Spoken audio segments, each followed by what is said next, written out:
Line कहते हैं, कबीरदास जी ने कहा है कि दूर दुई करो कोई शोर नहीं, दूर दुई करो कोई शोर नहीं, कोई हिंदू मुस्लिम कोई और नहीं, सब साध लखो कोई चोर नहीं, हरि घट घट बीच समाया।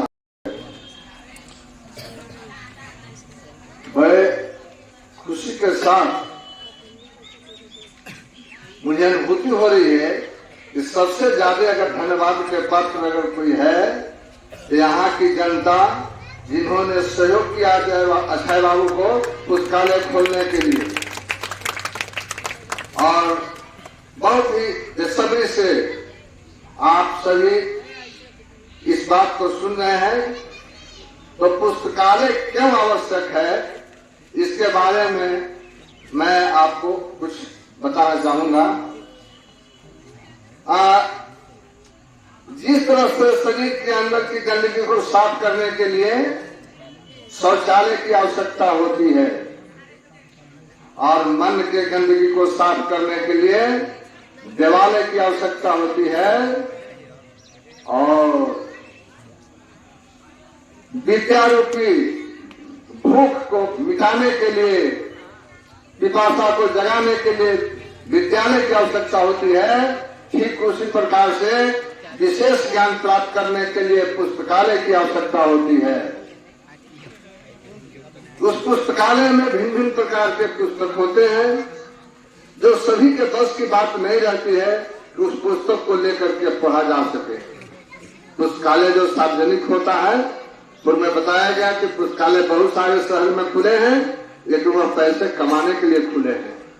यहाँ जो पुस्तकालय सार्वजनिक खोला गया है, जो आपको नाम बताया गया, ये सभी पुस्तकालय सार्वजनिक रूप से बगैर पैसा के अध्ययन करने के लिए खोला गया है। वहाँ जो भी चाहें, बच्चे बच्चियां, बूढ़े नौजवान, वो सभी पुस्तक को पढ़ करके अपना ज्ञान प्राप्त कर सकते हैं। आप किसी भी पुस्तक का लीजिए, हम लोग भी किसी पुस्तक से पढ़ करके ज्ञान प्राप्त किया, नौकरी में आया तो मैं इंजीनियर बना।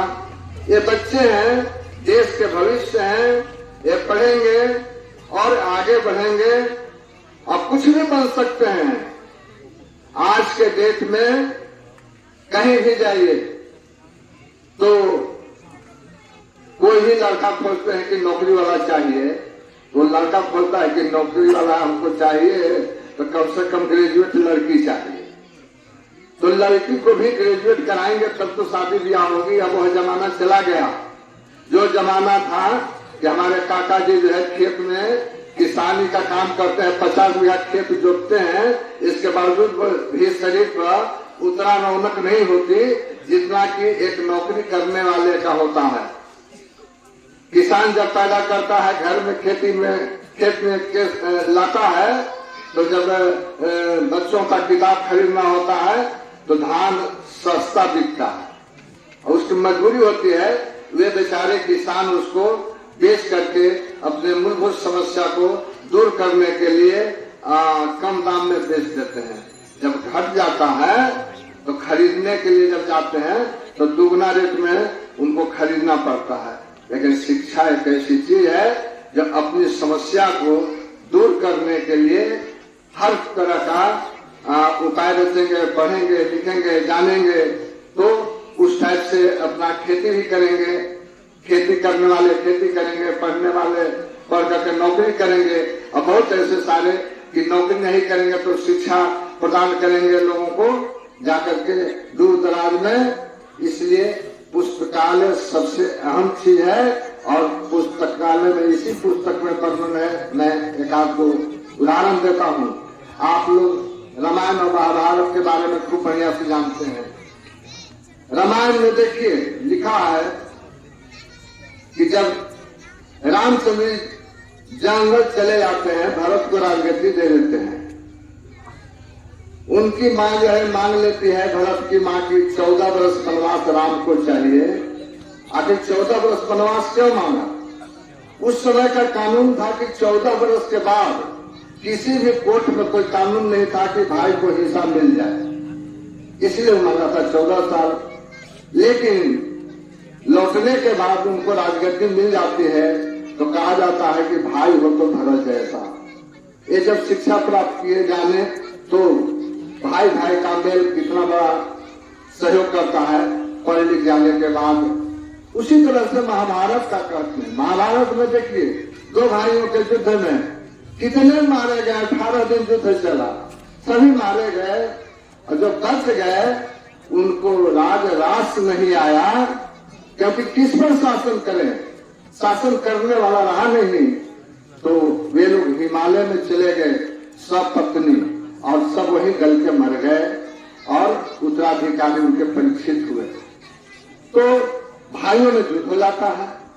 पढ़ लिख जाएंगे कहीं भी है, हम लोग भी हैं, भाई से युद्ध नहीं करते। जो हिस्सा मिला पढ़ा, भाई थे हमको पढ़ाया। बड़े भाई का कर्तव्य बनता है छोटे को पढ़ाना, गोदी में खिलाता है। छोटा भाई का कर्तव्य बनता है कि बड़े भाई बुढ़ा गए हैं तो उनको सेवा करे। गार्जियन है, बाप माँ है, उससे बड़ा धर्मान कोई नहीं होता। गार्जियन के बात अगर मान के चलते हैं तो गार्जियन जो होता है सभी बच्चों को एक तरह से, एक नजर से, जितना भी उसके पास उपलब्ध है उसमें सबको खिलाता है, पिलाता है, पढ़ाता है, लिखाता है, जवान करता है। और जब वो नौकरी में आ जाता है तो बड़ी खुशी होती है। तो उस बच्चे का भी धर्म बनता है कि उस गार्जियन का, बाप माए हो, चाचा चाची हो, बड़े भाई हो, उनका आदर के साथ मान सम्मान दे, जितना हो सके अपना करना चाहिए। एक किताबों में मिलती है, एक विद्यार्थी की कथा में बताता हूँ। प्रेमचंद ऐसे कवि थे जो आपके पुस्तकालय में अनेकों प्रेमचंद की कहानियां, किताब बहुत सारे रखे हुए हैं और उसमें मिलता है। और उसमें देखिए 2 तरह के लोग हैं। आज धर्म के आधार पर युद्ध करते हैं, लेकिन नहीं। एक मैंने करीम या ऐसा नाम करके लड़का है, वह मुसलमान है, आज एक हिंदू है, किताब में प्रेमचंद का वर्णन है। तो उसमें मुसलमान जो है वह आदमी धनी है और जो हिंदू है वह गरीब है। कैसा, एक दिन ऐसा हुआ कि कॉलेज में उसको पैसे फीस जमा करने के लिए डेट होता था 7 तारीख को अगर नहीं देता है फीस तो आपको 21 तारीख के वह फीस दुगना हो जाता है। अगर नहीं देते हैं दुगना तो फिर आपका नाम काट दिया जाता है। लेकिन वह मित्र जो है, वह जो मुसलमान है, वह कहता है अपने शिक्षक से कि सर लगता है कि बाहर में कहीं गया होगा, हमको अगर मौका दीजिए तो हम खोज के उसको ला सकते हैं। और वह जो गरीब है वो बहुत बड़ा इंटेलिजेंट है और जो धनी है वो कम इंटेलिजेंट है, लेकिन इसके पास धन है और उसके पास इंटेलिजेंसी है। तो इंटेलिजेंसी उससे सीख करके अपना परीक्षा देता है और भी पास करता है। जाता है बाहर में, देखता है कि रो रहा था, कहीं पेड़ के आंख में रो रहा था। क्यों? कि फीस देने का पैसे नहीं है। वो गया और मित्र को समझाता है और उसको लाता है कि फीस नहीं हुआ तो क्या हुआ, मेरे पास पैसे हैं, मैं तुमको फीस दूंगा, चलो। और वह कविता करता है, शायरी करता है, समझ ना। और वो शायरी से उसका मन पसंद करता है, उसका रुलाई दूर होता है और उसके बदले वह फीस देता है और दोनों पढ़ते हैं। यह मेल हुआ। एक लाइन कहते हैं, कबीरदास जी ने कहा है कि दूर दूई करो कोई शोर नहीं, दूर दूई करो कोई शोर नहीं, कोई हिंदू मुस्लिम कोई और नहीं, सब साध लखो कोई चोर नहीं, हरि घट घट बीच समाया है। तो कबीरदास यही कहते हैं, व्यक्ति है, आदमी है, पैदा लिया है, जिस तरह से सबको पैदा लेते हैं, जन्म लेते हैं, बढ़ते हैं, लेकिन अपने रहने सहने का कुछ जो है अपना जरिया बना लेते हैं। मान लीजिए कि कोई हिंदू हो गया, कोई मुसलमान हो गया, कोई सिख हो गया, कोई ईसाई हो गया, लेकिन वह मानव है, मानवता ही धर्म है, उससे बड़ा कोई धर्म नहीं है। महाभारत में लिखता है, एक लाइन है कि धार ना धर्मो धारयते प्रजा, प्रकृति के शाश्वत नियम का पालन करना ही धर्म है।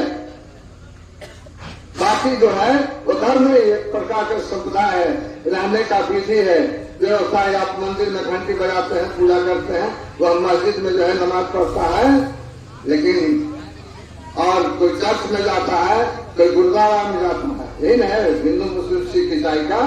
वहाँ पे ज्ञान प्राप्त करने के लिए, प्रवचन सुनने के लिए जाते हैं, और यहाँ पुस्तकालय में जाते हैं, बैठेंगे, प्रेम से पढ़ेंगे। यहाँ अभी कुछ देर पहले कहा गया है, एक बुजुर्ग यहाँ के इस गांव के 30 को किताब पढ़ के इस पुस्तकालय से, अगर ये किताब नहीं होती, पुस्तकालय नहीं होता, उनके नसीब में 30 किताब पढ़ने का नहीं था। कहाँ से पढ़ते? एक किताब खरीदाने जाए बच्चों को खरीदने के लिए, आज के डेट में प्राइवेट स्कूल में जाइए, एक किताब का दाम है बच्चा की किताब के 100 रुपया। तो 100 रुपया बच्चा के लिए खरीदेंगे कि अपने लिए पढ़ने के लिए खरीदेंगे? यहाँ हर तरह की व्यवस्थाएं की है, इसलिए धन्यवाद के पात्र हैं आप सभी मिल करके। इनको अक्षय बाबू को जो सहयोग किया है, इन्होंने पुस्तकालय खोला है, ये सबसे बड़ा धन्यवाद के पात्र है। हम लोग इनके सौजन्य से और प्रेरणादायक है। संतोष बाबू इंग्लिश फोरम, वहाँ हमेशा कार्यक्रम होती है, अक्षय बाबू वहाँ जाते हैं, वहाँ से प्रेरणा लिया, आपके गांव में आकर के पुस्तकालय खोल दिया। अभी मुखिया जी ने कहा कि हम हर तरह का किताब कॉपी खरीदने का सहयोग करेंगे, और देश चलती है संविधान, हर घर में संविधान होनी चाहिए। जो भी हमारे हैं सब जगह संविधान बांटते हैं। इनका काम है कि आप लोग गिफ्ट में जो है ना, ब्याह शादी नाम पे रुपया पैसा नहीं देंगे, वो संविधान से देंगे। ये सब ये लोग संकल्प लिया है, ये अपना फर्म जो बनाए हैं ये लोग रखते हैं। हम लोग को लाज लगती है तो कहते हैं भैया 500 रुपया हम लोग तरफ से ले लो, किताब खरीद लेना। पैसा नहीं लेते हैं ये लोग, पैसा के नाम पर इन लोग को चीज है। हमके भैया पूरी किताब खरीद लेना, ये संविधान जो है बांटना होगा, क्योंकि हमसे तो होता नहीं उतना जो आप लोग करते हैं, हम उसी में आते हैं। तो ये लोग कुछ लेते थे नहीं, एक किताब, मैंने किताब के लिए जिद है, किताब दीजिएगा तो ले लेंगे। वह किताब किसी पुस्तकालय में दे देंगे, और वह पुस्तकालय में लोग आएंगे, पढ़ेंगे, लिखेंगे। यही धारणा है इंग्लिश फॉरम वालों का। अब आप लोग पुस्तकालय खोल दिए,